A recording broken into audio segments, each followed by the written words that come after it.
జాతీయ ఉపాధి హామీ పథకంలో గాంధీ పేరును తొలగించడంపై ఇటు కాంగ్రెస్ ఆధ్వర్యంలో నిరసనలు కొనసాగుతున్నాయి. పథకంలో గాంధీ పేరును తొలగించినంత మాత్రాన ప్రజల హృదయాల్లో ఉన్న గాంధీ కుటుంబం మంచితనాన్ని దూరం చేయలేరని వరంగల్ పశ్చిమ ఎమ్మెల్యే నాయని రాజేందర్ రెడ్డి అన్నారు. ఇక హన్మకొండలో బీజేపీకి వ్యతిరేకంగా జరిగిన నిరసనలో నాయని పాల్గొన్నారు.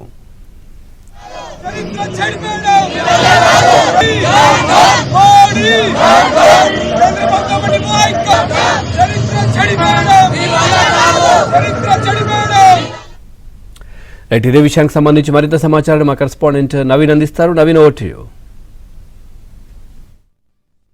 జాతీయ ఉపాధి హామీ పథకంలో మార్పులపైన రాష్ట్రంలో కాంగ్రెస్ పార్టీ బగ్గుమంటుంది. ఇవాళ ఉమ్మడి వరంగల్ జిల్లా వ్యాప్తంగా కాంగ్రెస్ పార్టీ ఆధ్వర్యంలో నిరసనలు జరుగుతున్నాయి. హన్మకొండలో వరంగల్ పశ్చిమ ఎమ్మెల్యే నాయని రాజేందర్ రెడ్డి ఆధ్వర్యంలో ఇక్కడ గాంధీ విగ్రహం ఎదుట ఉదయం నుంచి కూడా నిరసన కార్యక్రమాలు ధర్నా కొనసాగుతూ ఉంది. గాంధీ విగ్రహానికి పూలమాలలు వేసిన తర్వాత ఎమ్మెల్యే నాయని రాజేందర్ రెడ్డి నేరుగా ధర్నాలో పాల్గొన్నారు. కాంగ్రెస్ శ్రేణులంతా కూడా ధర్నాలో పాల్గొని వారి అభిప్రాయం తెలుసుకునేటువంటి ప్రయత్నం చేద్దాం. సార్, చెప్పండి, మీ యొక్క ఉద్దేశం ఏంటి? ఈ ధర్నా సందర్భంగా ఏం చెప్పదలుచుకున్నారు? ఇవాళ దుర్మార్గమైన చర్య బీజేపీ ప్రభుత్వం అనుసరిస్తున్నది.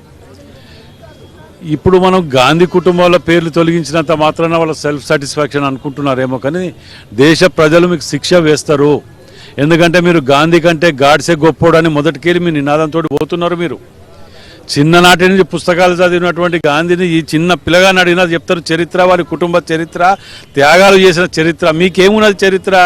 కుల మతాలు రెచ్చగొట్టడం, ప్రాంతీయ తత్వాలు రెచ్చగొట్టి బతకటం తప్ప మీరు మేము గిది చేసినామని చెప్పి ఎక్కడైనా ఓటు అడగగలుగుతారా?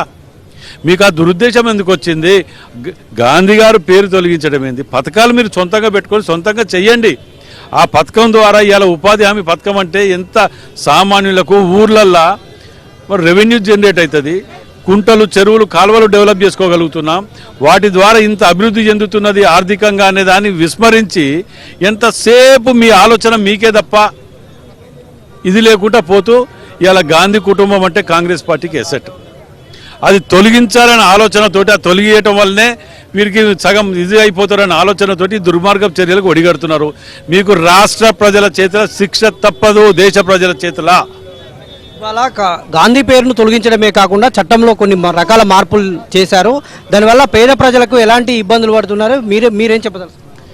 ఇవాళ వాళ్ళు చేసేది, మీరు మంచి పథకాలు చేసుకురండి, మంచివి చేయండి, మంచి చట్టాలు చేయండి, దోషులకు శిక్ష పడతారు చట్టాలు చేయండి. కానీ మీ స్వార్థ రాజకీయాల గురించి తప్పుడు కేసులు పెట్టడం, ఇప్పుడు సోనియా గాంధీ గారి మీద, రాహుల్ గాంధీ గారి మీద కేసు పెట్టినరు. అందులో శిక్ష పడతట్టు అదృష్టం బాగుండి నిజాయితీగా ఉన్నారు కాబట్టి వాళ్ళు చేసుకుని బయటపడ్డారు. లేకపోతే దాన్ని ఇరికిచ్చి సాక్ష్యాలు తారుమారు చేసి చెప్పించి అధికారం ఉన్నది కదా అని చెప్పి శిక్ష చేసి వాళ్ళని పర్మనెంట్గా రాజకీయాలు చేసేదానికి వీళ్ళకు అవకాశం వచ్చే విధంగా బిల్లులు తీసుకురావటం వల్ల దేశ నాయకులకు, ప్రజలకు ఇబ్బంది కలిగినట్టు ఉంటాయి. వాటిని ఆలోచన చేసి చెయ్యాలి.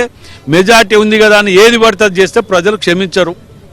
ఇది ఎమ్మెల్యే నాయని రాజేందర్ రెడ్డి గారి అభిప్రాయం. మొత్తంగా ధర్నా అయితే కొనసాగుతుంది. ఇక్కడే కాదు, ఉమ్మడి వరంగల్ జిల్లా వ్యాప్తంగా కూడా కాంగ్రెస్ పార్టీ నిరసన కార్యక్రమాలు చేపట్టింది. అధికారంలో ఉన్నామని, కేంద్రంలో అధికారంలో ఉన్నామని ఇష్టారీతిన చట్టాలలో మార్పులు తెచ్చి గాంధీ పేరును తొలగించాలనేటువంటి ఈ కుట్రకు ప్రజలు తగిన బుద్ధి చెప్తారని ఆయన చెప్తున్నారు. వీడియో జర్నలిస్ట్ జగదీష్తో నవీన్, ఏబిఎన్ ఆంధ్రజ్యోతి.